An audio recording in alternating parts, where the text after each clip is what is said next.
WVFCU.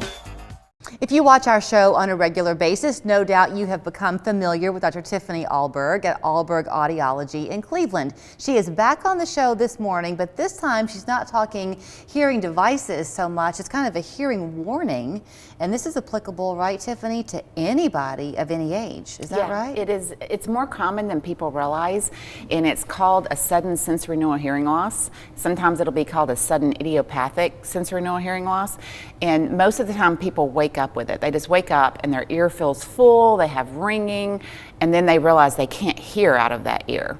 And it is, like I said, it happens more often than people realize. And if that happens, a lot of times we'll see people weeks to months later and they'll say, well, I just thought it was earwax, or I thought maybe I had fluid in my ear. And they'll be on the wrong medical journey to fix this. And the fact is that it needs to be looked at within 48 hours because there is treatment for it. Doesn't mean that it always fixes it, but there is a treatment for it. But that treatment has to start within 48 hours of it happening. Okay, so if people watching are like I would be, they're kind of gripping right now thinking, okay, wait, and feeling their ear to see how it feels right now. So you're gonna feel like that fluid pressure.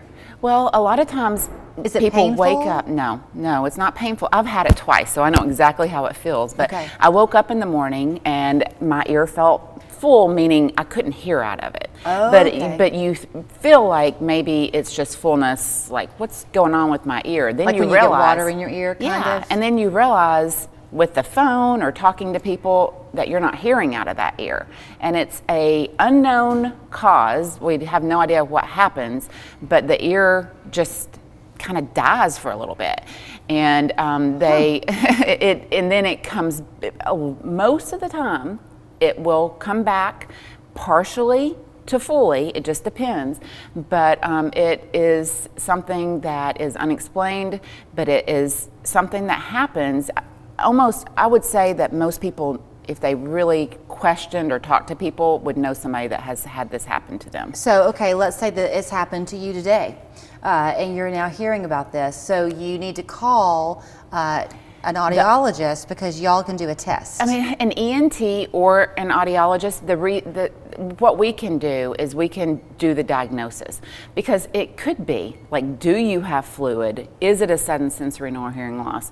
The only way to know for sure is with a diagnostic hearing test. So we can do the hearing test, we can diagnose it, and then once we know for sure that's it, then we can kind of speed things along, getting someone into an ENT. Because there is this 48-hour period that is kind of your win it or lose it time frame, right? Yeah, I mean, they will treat it longer than that, but the odds are so much more in that person's favor if we get it treated in the first 48 hours. Okay, the word you're saying, is it sensorineural? Sensorineural hearing loss, and that means that it's not the middle ear, it's not the eardrum, it's not the hearing bones behind the eardrum, it's not the eustachian tube, it's in either the cochlea where the hair cells are or the auditory nerve, and that is the part of the ear that we have nerve damage, or that is the part of the ear that noise can often affect,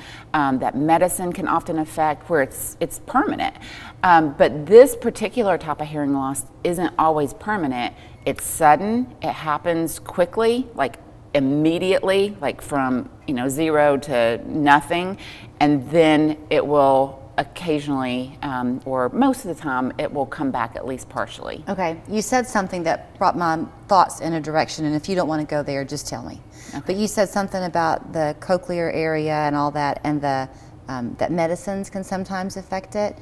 Can certain medications that you take negatively impact your hearing? Yes. So if you've begun taking something, don't necessarily think that it's independent hearing loss. It could be connected to that and medication. It will be on, you can look at your list of possible side effects on the medications, but I mean, just any of the mycin drugs like gentamicin, vancomycin, those can be ototoxic, meaning that they're toxic to the inner ear.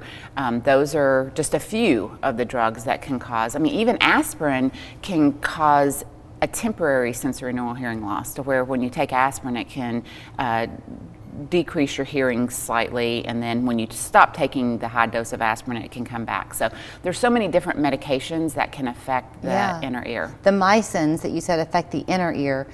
If you were to then change your medicine, would that hearing loss come back, or is Most of the time, no. That's Okay. a permanent hearing loss. So you really do, when you're taking a medication of any kind, you've got to read all those potential And talk side to your effects. doctor about it. I mean, a lot of times the doctors, when they prescribe it, will tell you this is a possible side effect.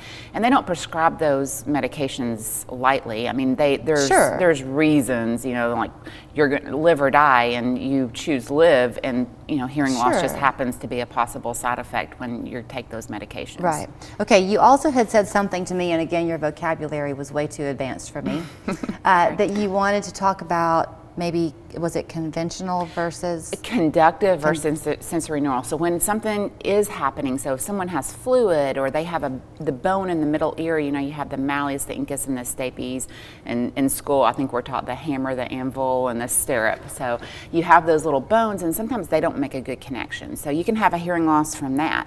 You can have fluid in that middle ear area, which is behind the eardrum. You can have wax. So all of those would be a conductive hearing loss, meaning that there's something affecting the conduction of sound going into the ear. Okay. So it blocks it. There's a blockage of some sort. Okay. The sensory neural hearing loss is in the inner ear area. So those three little bones that you mentioned, if you were to have an injury of some sort, that could damage those? Yes, definitely. And you think of it like kicking a door, and that's what happens with sound. Those little bones kick the sound into the inner ear area. Okay. And so if those bones, and there's 3 of them, become unhinged, if they get kind of, you know, it's not really arthritis, but you think of it in a sense like arthritis, where the bones don't move as well, that can affect the conduction into the inner ear. Well, I tell you what, putting my earrings in every morning, I don't give my ears nearly enough credit for how complex they are. They do a lot. So they do an awful lot. So if you have had,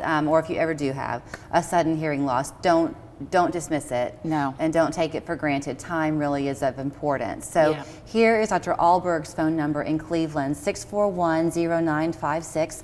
Online, it's ahlbergaudiology.com. She is as educational in person as she is here on the show. So whatever your hearing concern, she would love to help you. Thank you. Thank you.